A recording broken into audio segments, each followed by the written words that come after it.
हम लोग ये बाल श्रम जो समाज के लिए एक कलंक है। नमस्कार, आप देख रहे हैं RX टीवी न्यूज। ताजा खबर निकल के आ रही है दरभंगा जिला से, जहां समाहरणालय परिसर से सहायक समाहर्ता, अपर समाहर्ता विधि व्यवस्था राकेश रंजन एवं श्रम अधीक्षक किशोर कुमार झा के द्वारा बाल श्रम के विरुद्ध जन जागरूकता वाहनों को हरी झंडी दिखाकर रवाना किया गया। वहीं अपर समाहर्ता विधि व्यवस्था ने संवाददाता को संबोधित करते हुए कहा कि बाल श्रम उन्मूलन दिवस के अवसर पर जागरूकता वाहन को हरी झंडी दिखाकर रवाना किया गया। उन्होंने कहा कि जिले के सभी प्रखंडों में यह जागरूकता वाहन बाल श्रम उन्मूलन के प्रति समाज को जागरूक करेंगे। साथ ही उन्होंने कहा कि बच्चों से काम कराना गैर कानूनी है एवं आमजनों से अपील है कि वे अपने बच्चों से काम न करवाएं एवं उन्हें शिक्षा के अधिकार अधिनियम के तहत शिक्षित करें। श्रम संसाधन विभाग द्वारा बाल श्रम उन्मूलन से संबंधित प्रचार प्रसार करने का उद्देश्य यह है कि नियोजकों द्वारा 18 वर्ष से कम आयु के बच्चों से कार्य न ले। अगर नियोजकों द्वारा कार्य लिया जाता है तो श्रम संसाधन विभाग द्वारा उन पर नियमानुकूल कार्रवाई की जाती है, जिसके संबंध में प्रचार प्रसार किया जा रहा है। आम जनों को जागरूक होने की आवश्यकता है, क्योंकि आज का शिक्षित बालक कल एक अच्छा नागरिक साबित होगा।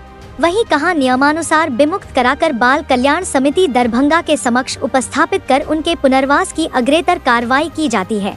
साथ ही दोषी नियोजकों के विरुद्ध संबंधित थाने में प्राथमिकी दर्ज कराई जाती है एवं माननीय सर्वोच्च न्यायालय के द्वारा MC मेहता बनाम तमिलनाडु सरकार में दिए गए आदेश के आलोक में ऐसी दोषी नियोजकों से 20,000 रुपए प्रति बाल श्रमिक वसूली की जाती है, जो कि जिला बाल श्रमिक पुनर्वास सह कल्याण कोष में जमा कराया जाता है तथा यह राशि जमा नहीं कराने वाले नियोजकों के विरुद्ध नीलाम पत्र वाद अलग से दायर कर राशि की वसूली की कार्रवाई की जाती है। बाल श्रमिकों के माता पिता एवं उनके परिवार को सरकार द्वारा चलाई जा रही विभिन्न योजनाओं से प्राथमिकता के आधार पर आच्छादित किया जाता है, ताकि वह बच्चों और उनका परिवार समाज की मुख्य धारा से जुड़ सके तथा उनके बच्चे पुनः बाल श्रम की ओर नहीं जाएं। किसी भी स्थिति में बख्शे नहीं जाएंगे तथा ऐसे व्यक्तियों के विरुद्ध कठोर कानूनी कार्रवाई की जाएगी।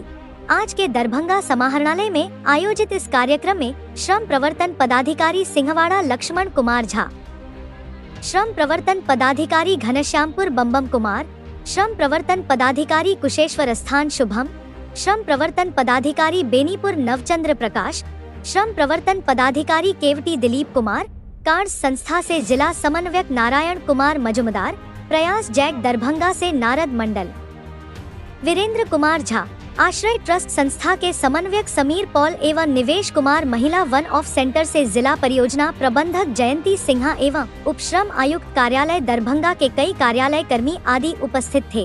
राष्ट्रीय बाल श्रम उन्मूलन दिवस के उपलक्ष्य में हम लोगों ने ये जागरूकता एक रैली की तरह वाहनों को निकाला और इन वाहनों में उनके भी अपने वाहन में भी जिंगल बजेगा और इसके थ्रू एक प्रचार, और आप जानते हैं कि बाल श्रम उन्मूलन के लिए लगातार प्रयास रहता है और कहीं भी किसी तरह का कोई भी सूचना मिलने पर विभाग द्वारा, श्रम विभाग द्वारा तत्काल और त्वरित कार्रवाई की जाती है। इसी के तहत ये जागरूकता अभियान हरी झंडी देंगे। तो अगर कोई बाल मजदूरी कराता है तो ऐसे अभिभावक या लोगों पर क्या कार्रवाई की? पूरे एक्ट के अधिनियम के हिसाब से कार्रवाई की जाती है और उसको उस कार्रवाई का पूरा अभिलेख रहता है। विस्तार से कुछ भी जानना होगा तो विभाग के लेबर से कहा है वो आपको बता देंगे। और हाल फिलहाल भी हम लोगों ने बहुत त्वरित कार्रवाई करके एक सूचना मिली और उस सूचना के तहत उस जगह से उस ये बाद में पूरी जांच की गई, पाया गया कि वो शिक्षा से वो बड़ा लड़का था, लेकिन जो भी सूचना हम लोग इवन व्हाट्सएप की सूचना पर भी तुरंत विभाग कार्रवाई करता है। इसमें कितना राष्ट्रीय बाल श्रम उन्मूलन दिवस के अवसर पर हम लोग ये बाल श्रम जो समाज के लिए एक कलंक है, तो बाल श्रम को मिटाने के लिए ये समाज के सभी वर्गों में जागरूकता लाने हेतु ये अभियान आज से शुरू है। ये सप्ताह भर का कार्यक्रम है और अलग अलग का तरह, जिसमें आपने जो सवाल किया है कि क्या क्या कानूनी कार्रवाई है, तो आज तो जागरूक कर रहे हैं। इसके तहत जो कोई भी नियोजक जो होते हैं उस पर FIR की जाती है धारा 3 के उल्लंघन के आरोप में, और 50,000 तक जुर्माना है बच्चा या किशोर को नियोजित करने पर। साथ ही उन पर 20,000 का अतिरिक्त राशि उनसे वसूली जाती है जो कि बच्चों का वयस्क होने पर उनको मिलता है, और 2 साल का कारावास का भी सजा है इस अधिनियम के अंतर्गत। तो कुल मिला के ये सख्त कार्रवाई की जाती है। आपको बता दें कि वित्तीय वर्ष 2024-25 में हम लोगों ने 39 बाल श्रमिक को विमुक्त कराया है, और सभी का जिला पदाधिकारी महोदय के नेतृत्व में पुनर्वासन हो चुका है, वित्तीय पुनर्वासन और गैर वित्तीय पुनर्वासन का भी प्रयास किया जा रहा है विभिन्न विभागों के सहयोग से। आप लोगों से भी अपील होगा कि ये जागरूकता रैली को सफल बनाने हेतु मीडिया के माध्यम से कवरेज दें।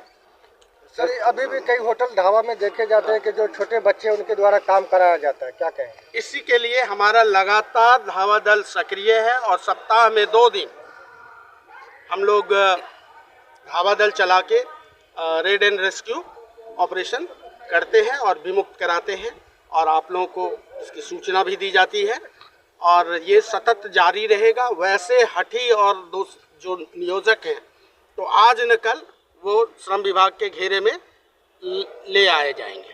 टोल फ्री नंबर भी है कोई जिस पे कॉल करके सूचना इसकी दिया जाए? हाँ, व्हाट्सएप नंबर भी है जो हम लोग प्रचारित करते हैं, और डायरेक्ट नंबर 1098 तो है ही चाइल्ड जो हेल्पलाइन है। इसके अलावा आप चूँकि हम श्रम अधीक्षक हैं, आप मेरे व्यक्तिगत मोबाइल पर भी आप सूचना दे सकते हैं। 24 घंटे के अंदर हम कार्रवाई सुनिश्चित करेंगे, ये इंश्योर करते हैं। जैसा सर ने कहा कि व्हाट्सएप पर जो आता है हम लोग तुरंत रेस्क्यू टीम गठित करके त्वरित कार्रवाई करते हैं। जागरूकता रथ को रवाना किया गया है, किनके द्वारा किया गया है? हमारे अपर समाहर्ता विधि व्यवस्था सहायक समाहर्ता महोदय और मैं खुद हूँ। हमारे एनजीओ के साथी हैं जो सालों भर हमारे रेड एंड रेस्क्यू और रिहैबिलिटेशन में हमारे साथ रहते हैं।